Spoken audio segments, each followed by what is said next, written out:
مزید short clip بیانات کے لیے ہمارے چینل کو سبسکرائب کریں اور بیل آئیکن کو دبائیں۔ جزاک اللہ۔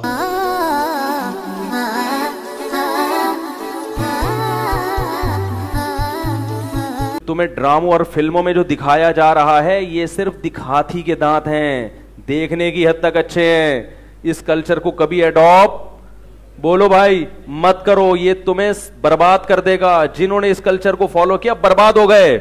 اسلام جو کلچر دیتا ہے اس کو فالو کرو، اس میں رشتہ داری جوڑنا ہے، اور اس میں جو سب سے زیادہ قریب اس کا حق سب سے زیادہ، سب سے پہلے اللہ ہے یا نہیں ہے؟ تو اللہ کا حق اسلام میں سب سے زیادہ ہے، سب سے زیادہ حق اللہ کا ہے۔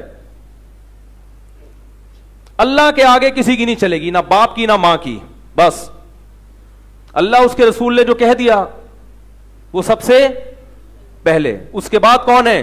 ابا اماں۔ ابا اماں کے بعد ابا اماں کے سامنے کسی کی نہیں چلے گی بھائی، سمجھ رہے ہو؟ اور یاد رکھو ماں کا حق 3 گنا زیادہ ہے اخلاق میں، لیکن اطاعت میں شریعت نے باپ کو مقدم کیا ہے۔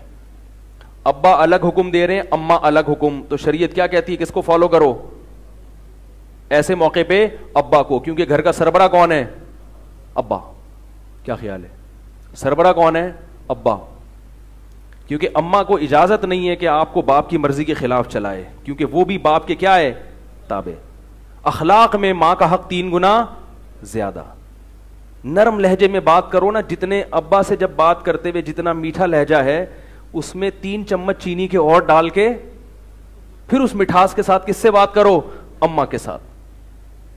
سمجھ میں آ رہی ہے بات؟ اخلاق اعلیٰ درجے کے بہت زیادہ، کس سے؟ کیونکہ ابا سے اگر تھوڑی بہت ٹیڑھا میڑھا بھی ہو گیا نا وہ برداشت کر لے گا، کیونکہ ابا ہے، وہ 2 لگا بھی دے گا۔ ماں بیچاری عورت ہے، وہ کیا وہ کمزور دل کی ہے، وہ پھر سسکیاں لیتی رہتی ہے۔ تو میں وہ قصہ سنا رہا تھا، میرے پاس آیا نا، وہ مجھے یاد آیا جو اصل بات بتا رہا تھا، کہ اپنے والدین کے سامنے اولاد کو کمرے میں لے جا کے پیار کرو، ابا اماں کے سامنے۔ میں اپنے بڑے بھائیوں کے سامنے بھی اپنے بچوں کو زیادہ لفٹ نہیں کراتا، حالانکہ وہ ان کو کوئی اس سے غرض نہیں ہے، لیکن ان کو یہ احساس ہوگا کہ ہم بڑے ہیں اور یہ کیا کر رہے ہیں؟ چھوٹوں کو ترجیح دے رہا ہے۔ حالانکہ وہ ان چیزوں کو نوٹ نہیں کرتے، لیکن میں اس کا اہتمام کرتا ہوں۔ میرا بڑے بھائی جب آئے تو اپنے بچوں کو زیادہ فری نہیں کراتا، سمجھ رہے ہیں؟ یہ کرنی پڑتی ہے احتیاط۔ اسی طرح میرے بھائی جو نئی نئی جن کی ہوئی بھی ہو، نسخے نہیں مانگا کرو،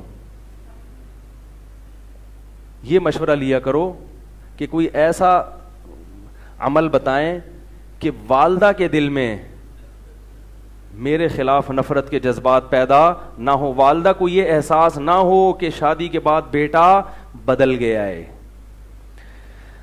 ماں کے دل پہ آرے چلتے ہیں جب بیٹے کی دلہن آتی ہے، وہ کہتی ہے میں نے اپنی چھاتی سے لگا کے جوان کیا،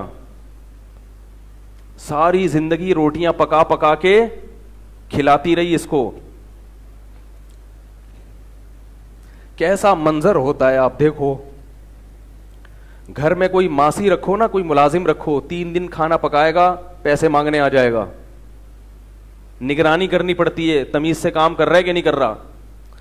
کیسی جب روٹیاں پکانا شروع کی اس نے، بچپن سے کھلاتے کھلاتے بڈھی ہو گئی، 1 روپیہ بھی اس خدمت کا بولو بھائی نہیں مانگتی۔ وہ کیسے صبح صبح تیار کر کے بچوں کو اسکول بھیجتی ہیں، پھر فکر ہوتی ہے ٹائم پہ پہنچا یا نہیں پہنچا، ایک طویل عرصہ لگتا ہے اس میں، ٹوٹ کے محبت کرتی ہے۔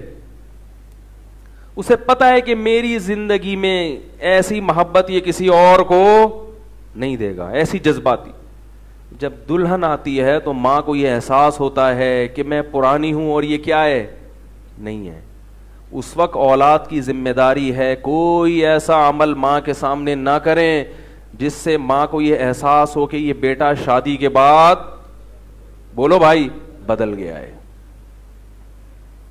اس لیے اپنی آنے والی بیگم کو بتا دیا کرو کہ بند کمرے میں محبت کی باتیں کریں گے، بند کمرے میں کہوں گا تمہارے لیے چاند، اب وہ تو یہ کرے گا ہی نہیں، وہ تو ایزی لوڈ شادی سے پہلے ہوتا ہے، اب تو ویسے ہی بدل جاتا ہے بندہ۔ تو اس کو بتا دو بیگم بند کمرے میں تم میری معشوقہ ہو, میری محبوبہ ہو, اماں کے سامنے کون ہے پہلے؟ اماں ہیں. اماں کے سامنے میں تمہاری طرف دیکھوں گا بھی نہیں. اماں کے سامنے ہی آئی لو یو, میں تمہارے پہ جان نچھار, میں تمہیں مرتا ہوں, اماں کے سامنے شروع کر دیتے ہیں بات. اماں کے سامنے اسی کی سائڈ, اماں صحیح تو کہہ رہی ہے, اماں یہ تو صحیح کہہ رہی ہے بیگم میری. وہ بیچاری ایسے جیسے تیل کی کڑھائی پہ کوئی جل رہا ہو, ایسے جذبات ہوتے ہیں اس کے. تو اسی طرح باپ کو بھی, باپ میں اتنے جذبات نہیں ہوتے, وہ برداشت کر جاتا ہے. تو باپ کو بھی اور ماں کو بھی ہے. میں یہ نہیں کہہ رہا بیوی کے حقوق ادا مت کرو, یہ نہیں کہہ رہا, حقوق تو پورے دو اس کے, لیکن سیاست سے بھی کام لینا چاہیے, کوئی ٹیکنیکل طریقے سے بھی کام لینا چاہیے. محبت کا یہ کون سا طریقہ ہے کہ آپ ہر تھوڑے دن کے بعد جا رہے ہیں, برگر لے کر آ رہے ہیں, بیگم کے کمرے میں گھس رہا ہے, روزانہ اماں دیکھ رہی ہے. پہلے تو کبھی گھر میں برگر, پیزا نہیں آیا, برگر نہیں آیا, فروٹ نہیں آئے. روزانہ آفس سے آتے ہوئے 2 کلو سیب کی بوری لے کے چوہوں کی طرح چھپا کے ہے بھائی, کنی کترا کے نکل رہا ہے, گھس رہا ہے. تھوڑا دل بڑا کر لو, سیب لا رہے ہو 2 کلو اماں کے لیے, 1 کلو ابے بول لو نا بیگم کے لیے. آپ بولو اتنے پیسے کے درختوں پہ لگیں گے, مشورے دے رہے ہو, تھوڑے لے آؤ جتنے پیسے اللہ نے دیے. اول تو اللہ نے سب کو رزق دیا ہے, فراوانی دی ہے. تھوڑا سا ماں کو یہ احساس دلا دو کہ اماں میں تم کو بھولا نہیں ہوں, میں بھولا نہیں ہوں, یہ احساس دلا دو باپ کو بھی ماں کو بھی. تو اللہ نے والدین کو ایسا جگر دیا ہے کہ وہ خود آپ سے کہیں گے کہ بیٹا تھوڑا بیگم کو بھی ٹائم دے دیا کرو. ان کو یہ احساس دلاؤ کہ ہم بدلے نہیں ہیں, ہمارے دل میں جتنی محبت آپ کی پہلے تھی وہ محبت اب بڑھ گئی ہے, کم نہیں ہوئی ہے. یہ احساس دلانا پڑتا ہے. آج کل ایک صاحب نے کہا میری شادی ہوئی, میں فروٹ لے کے جاتا ہوں, میری اماں کو تکلیف ہوتی ہے. اماں کو تکلیف ہو رہی, میں اپنی بیوی کو کھلا رہا ہوں. میں نے کہا اماں کو اس سے تکلیف نہیں ہو رہی, تو اپنی بیوی کو کھلا رہا ہے. اماں کو تکلیف ہو رہی ہے کہ مجھے تو کبھی نہیں کھلایا, بیگم آئی ہے تو اب خربوزے بھی آ رہے ہیں اور تربوز بھی آ رہا ہے. سمجھ میں نہیں آ رہی بات. اور میں نے کہا الگ لے جا کے کمرے میں بیگم کے ساتھ کھاؤ ہی نہیں, اماں کے ساتھ بیٹھو, بیگم کو بولو آ جاؤ. بیگم کہے گی میں تو آئی ہوں قربانی دے کے, تو بیگم سے بولو تمہارا ٹائم 9 بجے کے بعد شروع ہو جائے گا. سوؤں گا میں اماں کے ساتھ نہیں, سوؤں گا میں بولو نا تمہارے ساتھ. اماں اگر سونے بھی نہیں دے رہی, پھر اماں کو تھوڑا سا سمجھاؤ یار اماں اتنا نہیں, ٹھیک ہے نا. اگر اماں کہہ رہی کہ سو بھی کس کے ساتھ, پھر اماں سے بولو اماں آپ بھی تو رخصت ہو کے آئی تھی, اگر آپ بھی اپنی اماں کے ساتھ ہی سوتی رہتی, آگے معذوف ہے. تو یہ تھوڑا سا دماغ استعمال, بولو بھائی تھوڑا سا اپنی بیگم کو سمجھا دو کہ بیگم تمہارے سامنے کبھی کبھار میں تمہیں ٹیڑھی آنکھوں سے بھی دیکھوں گا, اماں کے سامنے. اوریجنل نہیں ہوگا, وہ ڈر نہیں جانا, وہ صرف سیاست ہوگی. تمہارے بھی جب بچے جوان ہوں گے تو خود سوچو گے وہ اگر بیوی کو ترجیح دیں تو ان پہ کیا گزرے گی. تو بیگم کو سمجھا دو کہ بیگم جب میری اماں بیٹھی ہوگی میں تمہاری طرف ٹیڑھی آنکھوں سے بھی ایسے کر کے ڈانٹوں گا, تو اس وقت برداشت کر لینا. بعد میں تو پتا ہے پھر بند کمرے میں نے بیلن بھی کھانا ہے, چپل بھی. شریف آدمی تو برداشت کرتا ہے بھائی, مار کھاتا ہے بیگم سے. تو تھوڑا سا سیاست سے کام لے لو. والدین کو یہ احساس نہ ہو کہ وہ بڑا, اور شروع کا مسئلہ ہوتا ہے, اس کے بعد تو پھر کوئی مسئلہ نہیں ہے. وہ تو جب ایک دفعہ والدین کے دل میں یہ بات بیٹھ گئی کہ بھائی نہیں بھولا ہے, پھر وہ خود کہتے ہیں, اگر شریف اچھے عزت دار ہوں گے, وہ مسئلہ ہی خراب ہو رہا ہے تو پھر ہم کہتے ہیں بھائی الگ رہو. پھر مسئلہ والدین کا بھی تو ہوتا ہے نا, وہ جینے ہی نہیں دیتے بعض دفعہ, وہ کہتے ہیں نہیں, ٹھیک ہے نا, ٹیڑھی آنکھوں سے جو دیکھا ہے تو تھپڑ کیوں نہیں لگایا, ڈانٹا کیوں, میں تو کہہ رہی تھی جوتا اٹھا کے مار, تو خالی ڈانٹ پہ.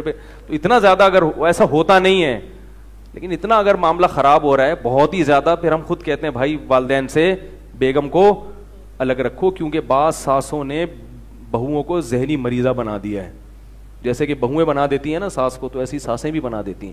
لیکن اگر تھوڑا سا ٹیکنیکل طریقے سے کام لیا جائے تو انشاءاللہ اس کی نوبت نہیں آئے گی. مفتی طارق مسعود صاحب کے شارٹ کلپ بیانات کے لیے ہمارے چینل کو سبسکرائب کیجیے اور بیل آئیکن کو دبائیے. جزاک اللہ.